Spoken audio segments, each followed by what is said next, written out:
Anna Wilcox, Mark Reynolds, Lisa Garrett, and Rachel Tanner. 4 ordinary lives shattered by the chilling work of a killer who always left the same haunting clue. An antique pocket watch, its hands frozen at 12:15. Emily Foster was a well-loved teacher in the small town of Woodbridge, Michigan. Known for her compassion and dedication, she had a way of making everyone feel seen. On a cold evening in January 2006, Emily left the school late after staying behind to prepare for a student event. It was the last time anyone saw her alive. When she didn't show up at home, her roommate reported her missing, setting off a frantic search. Early the next morning, her car was discovered on an icy rural road, the engine still running. The driver's door was ajar. Her purse remained untouched on the passenger seat, and the headlights illuminated the dense trees ahead. Investigators found footprints leading away from the car into the woods, but they stopped abruptly near the edge of a frozen lake about a mile away. There, Emily's shoes were found neatly placed side by side, as though she had carefully removed them before stepping onto the ice.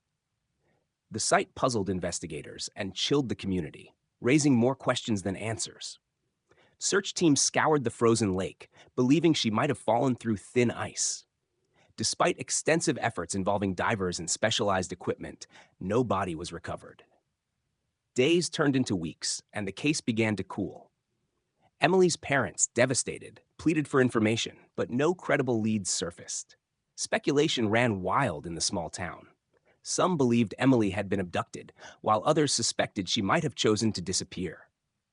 A few even whispered of supernatural forces tied to the lake, a place long shrouded in local folklore. The case took a bizarre turn 3 months later, when the ice began to thaw. A fisherman, casting his line near the lake's edge, noticed something tangled in the reeds. It was a coat, confirmed to be Emily's, but curiously, there were no tears or signs of struggle. Forensic analysis revealed no traces of blood or DNA other than her own. This discovery reignited the investigation, but it also deepened the mystery. Why had her coat been left there, and where was the rest of her?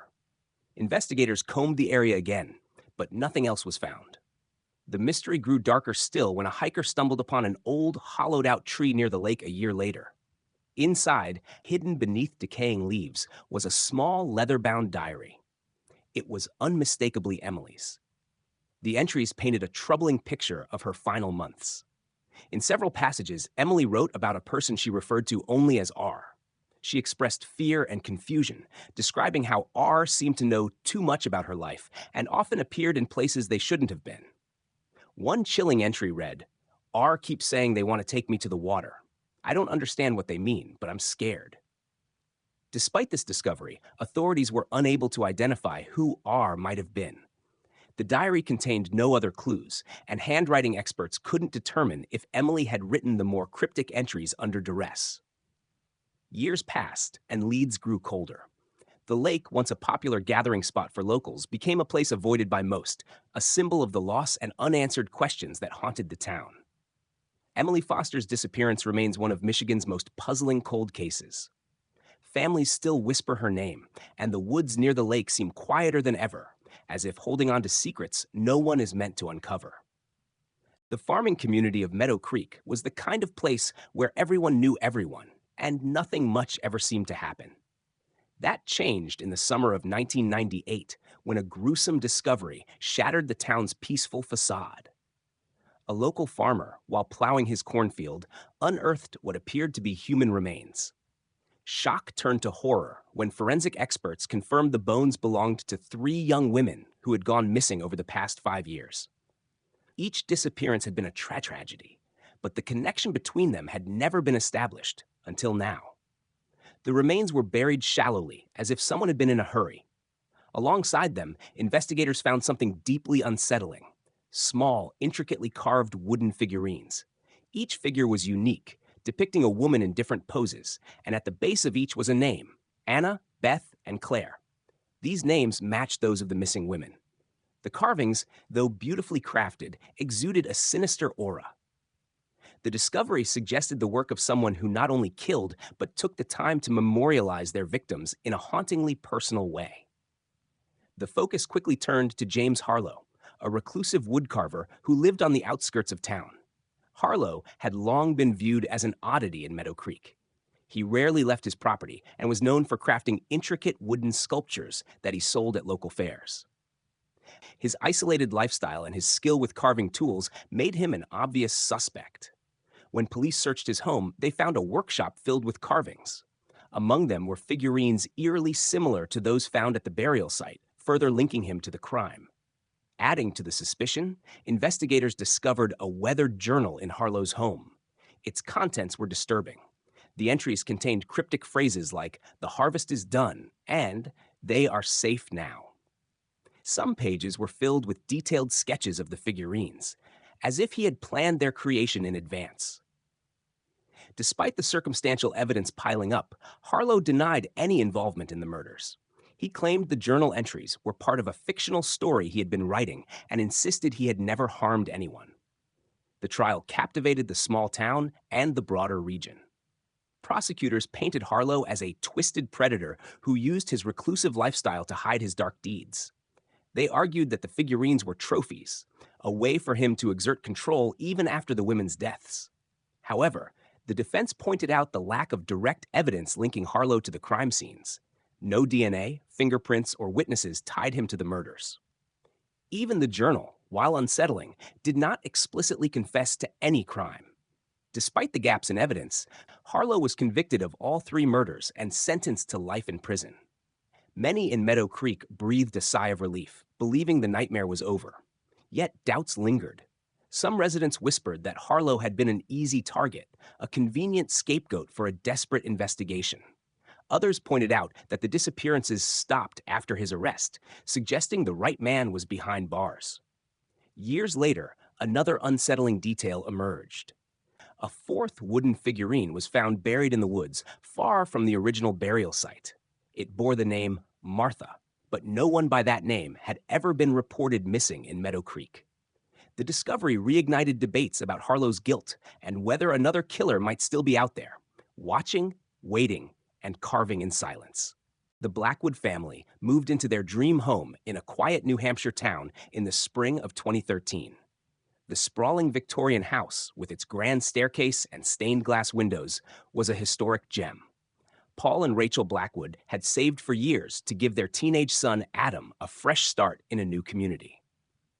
The move symbolized a new chapter for the family, but within 6 months, their dream turned into a nightmare. On a cold November morning, neighbors were startled to see police cars surrounding the Blackwood home. Inside, Paul was found dead in the living room, his skull crushed by a heavy object. Rachel and Adam claimed they had been asleep upstairs and heard nothing. There were no signs of forced entry, no footprints outside, and no security footage from the quiet street. The police were baffled, and suspicions began to swirl around the surviving family members. As investigators combed through the house, unsettling details came to light. Financial records revealed that Paul had been drowning in debt, a secret he had apparently kept from his family. Rachel had recently taken out a large life insurance policy on Paul, raising eyebrows about her potential motive. Meanwhile, Adam's behavior raised its own concerns. Teachers described him as withdrawn and sullen, often drawing violent imagery in his notebooks. Classmates whispered about his fascination with true crime stories, and one even claimed he had once joked about the perfect murder. The physical evidence only deepened the mystery. Blood splatter patterns suggested that Paul had been struck from behind while sitting on the couch, but no murder weapon was ever found. Dust patterns on the mantel hinted that something heavy had recently been removed. Yet, nothing in the house matched the dimensions or weight of what might have caused the fatal injury. Forensics ruled out a fall or accident, making it clear this was a deliberate act. But by whom? Adding to the intrigue were reports from the family's housekeeper. She described strange occurrences in the weeks leading up to the murder. Doors would lock and unlock by themselves, furniture would be found moved, and faint scratches appeared on the walls in places no one could explain. One chilling account involved the discovery of symbols etched into the wood paneling in the basement, shapes that resembled occult markings. The housekeeper, unnerved, had quit just days before Paul's death. As the investigation dragged on, public opinion turned against Rachel. Many believed she had orchestrated the murder for financial gain, using her son as an unwitting accomplice. Others suspected Adam, citing his behavioral issues and fascination with crime. But with no direct evidence, the case went cold, leaving the town divided. In the years following the tragedy, the Blackwood house remained unoccupied. Locals claimed to see strange lights flickering in the windows at night and hear faint noises from inside, though no one dared to enter. The story of Paul Blackwood's murder became a local legend, whispered about at town gatherings and immortalized in ghost tours. To this day, the Silent House, as it's now called, stands as a grim reminder of the unsolved crime that destroyed a family. Whether the truth lies with Rachel, Adam, or something darker remains a chilling mystery. For those who pass by, the once beautiful home now seems cloaked in an eerie silence, as though holding on to secrets it refuses to reveal. In January 2001, a brutal snowstorm descended on a remote stretch of Montana wilderness, trapping Claire Anders, a 24-year-old college student, in her family's secluded cabin. Claire had gone there for a weekend retreat, hoping to spend some time alone and recharge before her spring semester began. The storm hit harder than anyone expected, cutting off all power and communication. By the third day, the snow had piled so high that the cabin was completely isolated, and the bitter cold seeped through every crack in the walls. Claire was stranded with no way to call for help, but she was resourceful and determined to wait out the storm. When the skies finally cleared 3 days later, neighbors, worried about her, trekked through the snow to check on her well-being. What they found was baffling. The cabin was eerily silent, and the door was slightly ajar, allowing the cold to creep inside. A half-eaten bowl of soup sat on the kitchen table, the spoon resting beside it as though Claire had simply stepped away for a moment. Her boots and heavy winter coat were missing, but other essentials, like her wallet, car keys, and phone, were left untouched. It appeared as if she had willingly walked out into the blizzard, despite the lethal conditions outside. The neighbors immediately alerted authorities, and search teams began scouring the area. Tracks were discovered in the deep snow leading away from the cabin, 2 sets of footprints side by side. One set clearly belonged to Claire, but the other was larger, suggesting someone else had been with her. The prints led toward a ravine about a quarter of a mile away, but stopped abruptly at the edge. There were no signs of a struggle, no indication of where the two had gone, and no additional evidence to suggest what might have happened. It was as though Claire and her companion had vanished into thin air. A few days later, searchers found Claire's coat snagged on a tree branch near the ravine. It was odd because she had been wearing it when she left the cabin.